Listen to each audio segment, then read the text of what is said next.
Hey, so I'm super excited because today is prep day. This Saturday on November 2nd, I am going to be at a local author event at the Lidditz Public Library here in Lancaster, well, Lidditz, PA. And I've done this my second year, but honestly, before I have these events, it takes a lot of prep to get ready. I have to get all of my inventory together. I have to make sure that I have all of my things for readers that might come by, little freebies. I have to make sure I have all my money set up. I have to make sure I have everything for my table display, whether it's be propping up books, making sure I have a table cover. And this year I actually have something new that I'm going to offer, which are read and learn kits that have activities that pair with some of my children's books. So why don't you guys help me get ready for my next author event?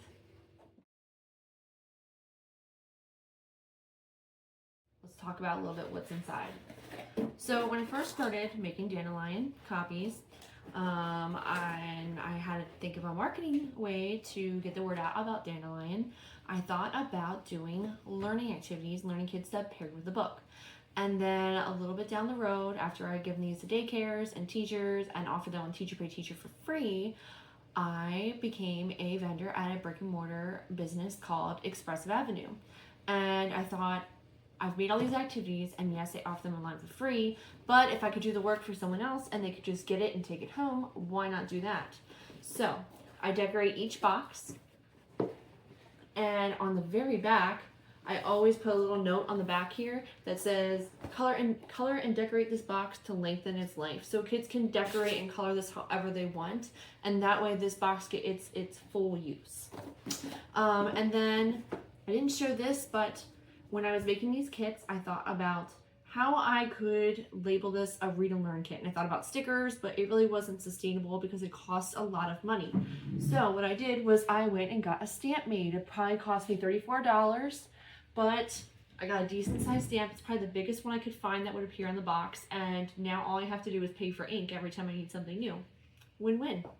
So on the outside, I say what it includes, which is a Dandelion book by me, Kayla Hicks, activity and lesson plan sheets, coloring sheets, a craft, and sequence activities, and a maze. So let's look inside. These life sequencing cards do a life cycle of Dandelion, which appears in the book, Pansy, and Heather. We also have a coffee filter flower craft. And then, opening this up, we have the Dandelion book, obviously. And then we have activity and lesson plan sheets that can be used at home or in the classroom. I laminated it because I know as a parent things often get wet, or as a teacher things often get damaged or lost when you're in the classroom lesson planning and teaching. Then I also have 4 coloring sheets, one of Dandelion. I just pretty much trace the images in my books that people color them. This one I made my own of someone gardening. Then there's Heather, and there's Pansy. Those are all included in there. Then I have a maze, which I made with Canva. Then I made sequence and patterning activity. And then this one is a social emotional. It has the instructions here on the front, and then a Dandelion picture that they can give an emotion and talk about how they feel. And all that is included inside, and then I pretty much close it up, tape it up, and it's ready to go. So I am preparing for an author event at the local library near me called the Lidditz Public Library. And it just so happens that they allow me to bring as many books as I want. So I'm going to be offering the Backup Superhero. This is the first one. It has my new cover. And then I have some leftover inventory for things like the other books in series, which are the original superheroes. So it has my old covers on them. And I also have the Backup Who Cried Wolf, which again, these two have new covers, but I have to go through my old inventory first, so I'll offer those. And then they will get the new copy of the first one that has the new cover. In addition to this, I'm also going to be selling Anywhere Else, which also has a new cover, but again, I have some inventory left over. I only have 3 of these left, so I'll be selling these. I'll also be selling copies of Today I'm Not Laurel, which is one of my children's books. And then, like you guys saw in my Read and Learn kits, I'm also going to be selling copies of Dandelion there. Now, something else that is very, very cool is my daughter actually made a book. She's 6 years old. and I'm gonna let her sell free copies at my table. So something that I do each time before a book signing or an event is I actually go through and sign them all, because I've heard authors that say that they charge extra for it to be signed, but in my opinion, I am a small fish in a big pond.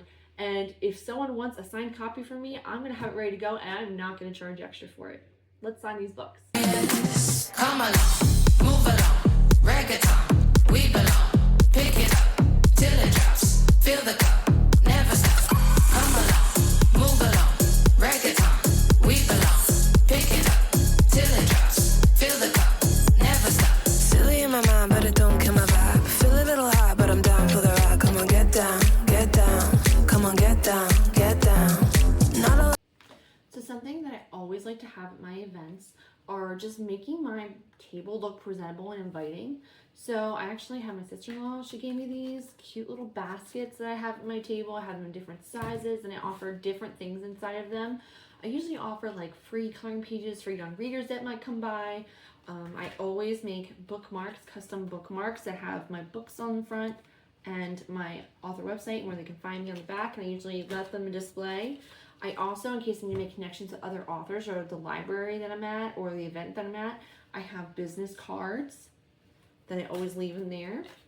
Something else that I try to do to make it presentable is a lot of readers feel awkward coming up and sitting and reading the back in front of you as you're standing there. It's like being watched. So sometimes I'll make little cards like this and set it and just give like a little hook line and put them in front of each book. And that seems to give people a little bit of, okay, I know what this is about. And then they might feel more comfortable to come over, look through it, page through it, and read the back. In addition to this, I also make sure I have a Square account so I can have a card reader. I always have cash, so I carry change, like a little change pouch, and dollar bills. I usually do a bunch of 1s, 5s, 10s, and then I have a couple of 20s. And then something else to remember is that if you're ever doing an event somewhere, make sure you give some sort of thank you gift, whether this be a note, whether this be a nice little bag, like for the library. I might give them little hot chocolate packets and a thank you note, and maybe like a bookmark from my table. Just something to say thank you and know that you appreciate them is something that is going to go a long way.